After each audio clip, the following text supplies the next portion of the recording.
ஸ்லேட்டுன்னா என்னன்னு தெரியுமா? சின்ன போர்டு. ஏன்னா இப்போல்லாம் கிடையாது.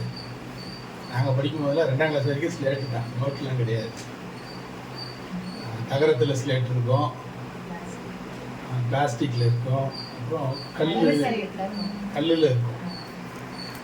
அதில் தான் எழுதி பழகிறது. அது எழுதி அது யூஸ் பண்ணுறதுக்கு சின்ன பசங்க பிடிச்சி எழுதுறது வந்து இப்போ போர்டில் எழுதுறதுக்கு சாக் பீஸ். அது எதில் எழுதுவோம்? பல்போன்னுவாங்க. குச்சி பல்போன்னுவாங்க. அது நிறைய பசங்க வேறு கட்சி திரும்புவோம். அந்த பல்பம் எழுதி அப்படியே வெள்ளை ஸ்லேட் என்ன ஆகிடும்? அப்புறம் வெள்ளையாயிடும். தண்ணி போட்டுலாம் கழுவ மாட்டாங்க, வீணா போயிட்டு என்ன பண்ணுறது? நீங்களே என்ன பண்ணிக்கிட்டு தெரியல. எச்சி இல்லை, அது செல்ஃப் சர்வீஸ். அது இல்லை. என்ன செய்வாங்க பசங்க? அந்த ஒரு இலையை எடுத்து அதை நசுக்கி அந்த ஸ்லேட் என்ன செய்வாங்க, இது பண்ணுவாங்க. அப்புறம் அந்த காயை எடுத்து என்ன செய்வாங்க? அது என்ன காய்? அது நம்மெல்லாம் கோவக்காய் தான் இருக்கும். அந்த கோவக்காய் எனக்கு தெரிஞ்ச சின்னதுல அதுதான். எங்கள் வீட்டில் வந்து என்னது, அதை நான் சமைச்சு பார்த்ததும் இல்லை, காய்கறி கடையிலையும் பார்த்தது இல்லை. அதிகபட்சம் நாங்கள் அது எங்கே வளரும்னா வேலிகளில், சின்ன சின்ன புதர் செடிகளில் ஒரு கொடியாக என்ன செய்யும், வளர்ந்துருக்கும். ஆனால் எதை தின்னுவோம்னா பழம். பழுத்த என்ன கலரில் இருக்கு? என் கலரில் இருக்கும். எப்படி இருக்கும்? செக்க செவேர் இருக்கு. அதனால தான் என்ன சொல்லுவாங்க, நம்ம உதட எதுக்கு கம்பேர் பண்ணுவாங்க? கோவை இதழ்கள்னு சொல்லுவாங்க. சிகப்பா இருக்குன்றதுக்காக. அந்த பழம் என்ன செய்யும், அது ரொம்ப இனிப்புலாம் இருக்காது, பட் அது ஒரு விதமாக டேஸ்ட் இருக்கும். அதை என்ன செய்வோம், அவ்வளோதான். அந்த பழத்தவா சாப்பிட்டு தான் எனக்கு தெரியுமே தவிர, ஏன்னா எங்கள் வீட்டில் சத்துன்னா இது தான், வாரத்தில் 3-4 நாள் கறி, மீன், முட்டை இது தான் இருக்குமே தவிர இந்த காய்கறிங்க அவ்வளோவா சின்னதில் தெரியாது ரொம்ப. அதுவும் இந்த கோவக்காய் நான் எங்கள் வீட்டில் எங்கள் அம்மா செஞ்சு நான் பார்த்ததே இல்லை. ஆனால் இப்போ பார்த்தீங்கன்னா கோவக்காய் சும்மா கவனிப்பாருட்டு கிடக்கும். அது யாரும் காசுக்கெல்லாம் விற்கவும் மாட்டாங்க, வாங்கவும் மாட்டாங்க அந்த காலத்தில். இப்போ என்ன ஆயிடுச்சு, வெயிட்டு போட்டு என்ன செய்யறாங்க, விற்கிறோம். ஏன்னா அப்போ அவ்வளோவா தெரியலையா, இல்லை அதை விட நல்லது எதாவது இருக்கிறதுனால இதை விட்டாங்களான்னு எனக்கு தெரியல. ஆனால் இப்போதான் நானும் பார்த்தீங்கன்னா கல்யாணம் ஆன பிறகு 10-15 வருஷம் கழிச்சு தான் அந்த கோவக்காவே நான் சாப்பிட்டுருக்குறேன். காயை சமைச்சு அதையும் நமக்கு எடுத்து விட்டுறோம். காயினுடைய பயன் இல்லாத அளவுக்கு நல்ல எண்ணெயில் போட்டு பொறின்னு பொறிச்சு அதை நல்லதெல்லாம் எண்ணெய் காலி பண்ணுற அளவுக்கு என்ன செஞ்சிடறோம், பண்ணி விட்டுறோம். அப்புறம் தான் பார்த்தேன், என்னடா இந்த கோவக்கால அப்படி என்ன இருக்குது. நம்ம அப்போ என்ன சொல்றாங்க, உடலில் சிறுநீரக உறுப்பை காக்கக்கூடியது கோவக்காய். இப்போ இன்னைக்கு உலகத்துல வந்து நிறைய யாருக்காதான் பிரச்சனை வருது. சின்ன குழந்தையில இருந்து பெரியவங்க வரைக்கும் kidney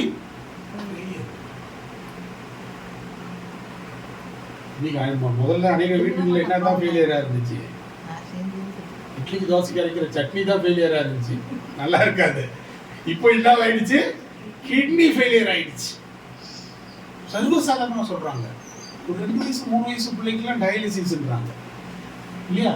even for children of 2 or 3 years age dialysis is being done இல்லையா. இந்த failure of kidney has become a common one everywhere. ஆனா இன்னைக்கு கோவக்காய் இங்கிலீஷ்ல என்னன்னு தெரியல, நானும் பார்க்க மறந்துட்டேன். அது ஐவி கார்ட். அது it helps that kidney. உடலில் சிறுநீரக உறுப்பை காக்கக்கூடியது கோவக்காய். ஆனால் கோவக்காவா இருந்தீங்கன்னா கிட்னி அடிபட்டுரும். எதுக்கெடுத்தாலும் கோவப்பட்டா என்ன ஆகிடும், கிட்னி அடிபட்டுரும். பெருங்குடல் மற்றும் செரிமான உறுப்புகளில் தேங்கும் கழிவுகளை வெளியேற்றுகிறது. எங்கேயா, லார்ஜ் இன்டெஸ்டைன்லையும் ஆல் டைஜஸ்டிவ் சிஸ்டத்தில் தங்கக்கூடிய வேஸ்டேஜ் எல்லாம் it removes, it helps to remove. அந்த கழிவுலாம் என்ன செய்தான்? வெளியேற்றுது. உடலில் இருக்கும் நச்சுகளை வெளியேற்றும். கெட்டவங்களுக்கு எல்லாம் கொடுக்கணும். அந்த உடம்புல இருக்கிற பாய்சன்லாம் வெளியேற்றுமா. அடுத்தது it removes all the poisonous things from our body. கல்லீரலில் ஏற்படும் வீக்கத்தை என்ன செய்தது? குறைக்குது. லிவர்ல சத்துல லிவர் என்ன ஆயிடும்? இன்லார்ஜ் ஆயிடும், வீங்கி போயிடும். அந்த வீக்கத்தை குறைக்கிறதுக்கு என்ன செய்தான்? இந்த கோவக்காய் உபயோகப்படுது. இதுல என்னென்ன சத்து இருக்குதுன்னா, கோவக்காயில் இரும்பு, அயர்ன், பொட்டாசியம் அதிகமா இருக்குதான். இது எதுக்கு யூஸ் ஆகுதுன்றாங்க? எலும்பு வளர்ச்சி, இதயம், ரத்தம், நரம்புகள் அவற்றின் சீரான இயக்கத்திற்கு என்ன செய்யலாம்? உதவியாக இருக்கிறது. இதய நோய் வராமல் தடுக்கிறது. It prevents heart diseases. Cardiac disease என்ன செய்யறாங்க? prevent பண்ணுதான். கோவக்காயை அடிக்கடி சாப்பிட்டு வந்தால் ரத்தத்தில் சர்க்கரை அளவு என்ன செய்யும்? It controls the sugar level in the blood. சிறுநீரில் சர்க்கரை சத்து வெளியேறுவதை தடுக்கும். யூரின்ல அந்த சுகர் போறதை என்ன செய்யுமா? It will reduce. அடுத்தது என்ன செய்யும்? செரிமான அமிலங்கள் குறைந்தால் மலச்சிக்கல் போன்ற பிரச்சனை ஏற்பட வாய்ப்பு உண்டு. கோவக்காயை பொரியல் செய்து சாப்பிட்டால், இது ஒருவேளை நம்ம வயிற்றுல சரியான ஆசிட் இல்லைன்னா அது கொஞ்சம் மலச்சிக்கலை கொடுக்குமா. கோவக்காயை பொரியல் செய்து சாப்பிட்டால் செரிமான கோளாறு மற்றும் மலச்சிக்கல் பிரச்சனை நீங்குமா. என்ன செய்யணுமா? கோவக்காயை பொரியல் செய்து சாப்பிட்டா இந்த மலச்சிக்கல் சொல்லுவாங்க. மலச்சிக்கல் தான் பல சிக்கலுக்கு என்னவா இருக்குமா, உடம்பு காரணமா இருக்குன்னு சொல்லுவாங்க. இப்போ என்ன செய்யணும்?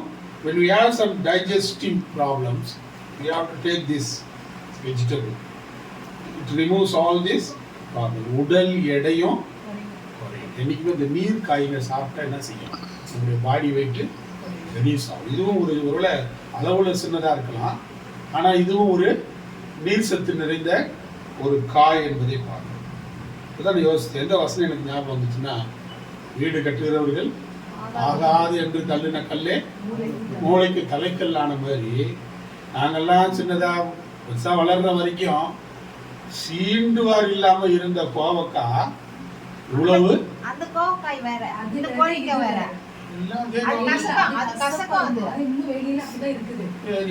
அதுதான் நான் சாப்பிட்டுக்கிறேன். இப்ப கடையில வாங்கி சாப்பிடுறேன். ஒரே மாதிரி தானே இருக்குது.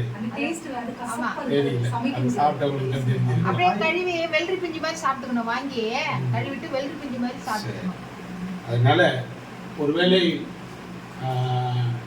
மற்றவர்களுடைய பார்வையில நாம் அலட்சியப்படுத்தப்பட்டவர்களாக, மதிப்பற்றவர்களாக காணப்பட்டாலும் ஆண்டவர் நம்மளே என்ன வச்சிருக்கிறாரு? கோவக்காய் கூட மற்றவர்களுக்கு பிரயோஜனம் உள்ள காரியங்களை நமக்குள்ளும் வைத்திருக்கிறார்.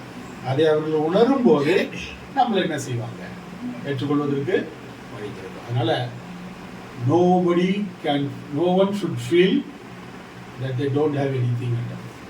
இல்லையா? We should not think that we are deserted. We are nothing. God has entrusted with everyone something.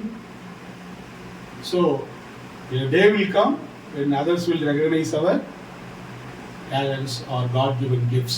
அதனால நம்முடைய வாழ்க்கையில ஆண்டவர் நமக்கு கொடுத்த நன்மையான காரியங்களை அடுத்தவங்களுக்கு கொடுப்பதில்லை. கோவக்காயை போல என்ன செய்வோம்? பிரயோஜனம் உள்ளவர்களாக இருப்போம். அலட்சியப்படுத்தப்பட்டாலும் நம்ம அதை கண்டு என்ன செய்ய வேண்டியதில்லை.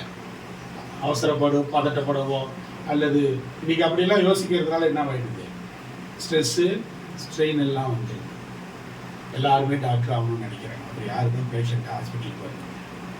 எல்லாருமே டாக்டராக என்ன செய்ய முடியாது? ஆக முடியாது. நம்மளுக்கு என்ன ஆண்டவர் கொடுத்திருக்கிறாரோ, ஆண்டவர் என்னிடத்துல என்ன எதிர்பார்க்கிறாரோ அதை மாத்திரம் நம்ம என்ன செய்ய வேண்டும்? செய்வதற்கு இந்த கோவக்காய் இல்லாத அதுக்கிட்ட நம்ம எதிர்பார்த்தா நடக்குமா? ஆண்டவர் அதுக்கிட்ட என்ன கொடுத்துக்கிறாரோ அதுதான் எனக்கு என்ன செய்யும்? அந்த பலனை எனக்கு கொடுக்கும்.